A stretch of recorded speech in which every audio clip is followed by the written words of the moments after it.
It's important to understand that there's so many different ways of being a lawyer. So you can be a lawyer in police cells at 2 in the morning, you can be a corporate lawyer doing deals all around the world, maybe late at night, and a whole range of stuff in between. And although we might have the same job title, our lives are completely different.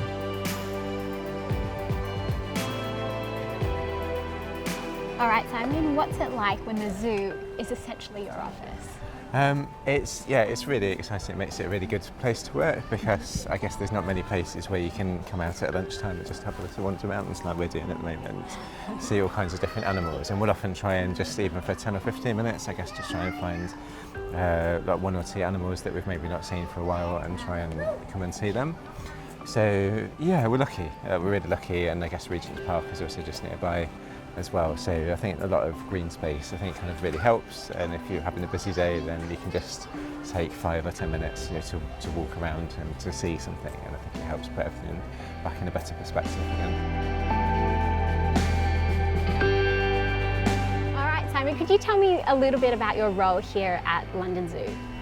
Yes, so I'm the head of legal, governance and risk management, which is a bit of a long job title, but it kind of summarises the key bits of what we do. So there's the legal advice that we give to colleagues around the charity about all kinds of bits and pieces. There's governance, where we help look after the meetings of trustees, directors, some of the committees, that kind of thing. And then there's risk management, where we help operate a framework and an understanding of colleagues about what risk is, how it can be useful, how it can be enabling perhaps to do some of the stuff that we do here. There's all kinds of initiatives, and I think it's probably important to say that although we're here in London Zoo at the moment, ZSL as a charity is much bigger than that. So we run this zoo, we run Whipsnade Zoo, but we also do conservation and science projects both in the UK and around the world.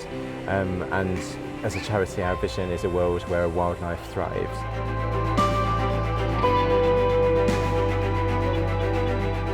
All right, so I know the legal department here at the zoo is quite a new creation. Can you tell me what some of the drivers behind that? The head of finance, the finance director, I think came in and saw a need, and saw that we could add value to have an in-house legal department beyond all the kind of the external stuff that people were doing. And I think just, I guess, to ensure greater consistency of view of, when we review grant agreements, contracts, that kind of thing, from people who understand ZSL in a really detailed way, I think is really important. I would love to say part of my day job is kind of, running around arresting people for, illegal wildlife trafficking or something. It's not, I'm afraid, but it's good to be part of an organisation that does do that kind of thing.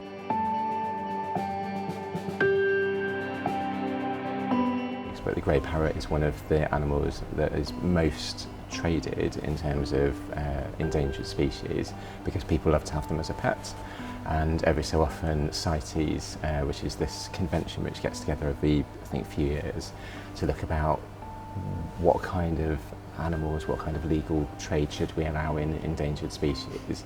The last time they met, they said, actually, we shouldn't have any international trade at all in the grey parrot to try and protect it. One of the kind of consequences of that is in Cameroon, for example, they changed the law to say, well, you can't trade this anymore. But there's a big step between somebody making a change in the law, for example, and people on the ground in the communities, perhaps the ones who are who might find like some involvement in illegal wildlife trade more attractive, or more interesting. They may not know about that. One of the projects that we're involved with is actually working directly with those communities to speak to people, explain about the law change, explain why it's important, explain how we can help protect the grey parrot. And I think that's perhaps one example of just, from my point of view, it's a document and you can look at it and it's a grant agreement and yes, it's fine, or no, this bit's not fine.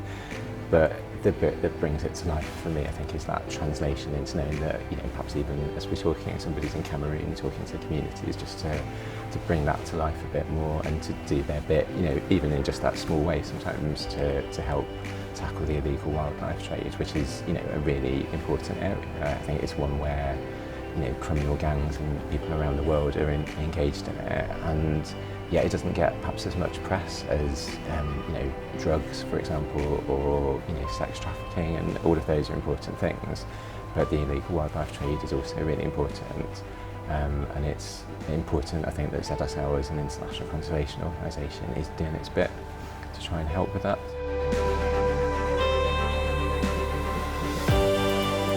Simon, what's the one thing that you wish people knew about your role here at the zoo?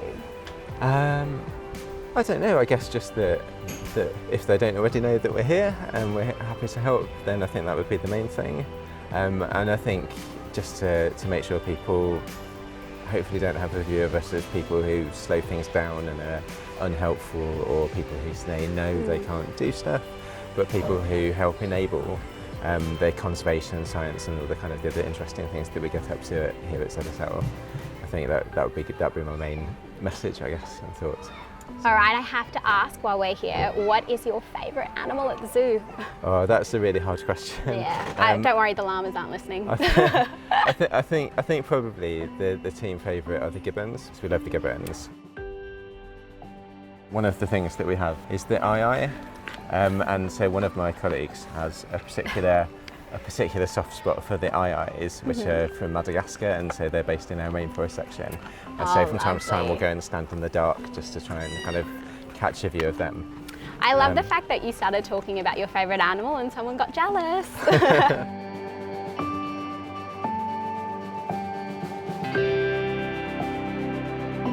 One of the things I enjoy about the in-house work is that you kind of get often to see the direct results of what you've done, whereas in private practice sometimes you do a piece of work and you're not quite sure what happens to it in the end. So I think that's the bit I enjoy. I think, you know, we do so many interesting and exciting things in conservation, in science and other things, and perhaps a bit like the grey parrots example that we talked about earlier, it's good to know that what we're doing is not just a bit of paper or a document or a review like that, but it's actually got a whole kind of real life that goes on kind of once we've done our bit to it.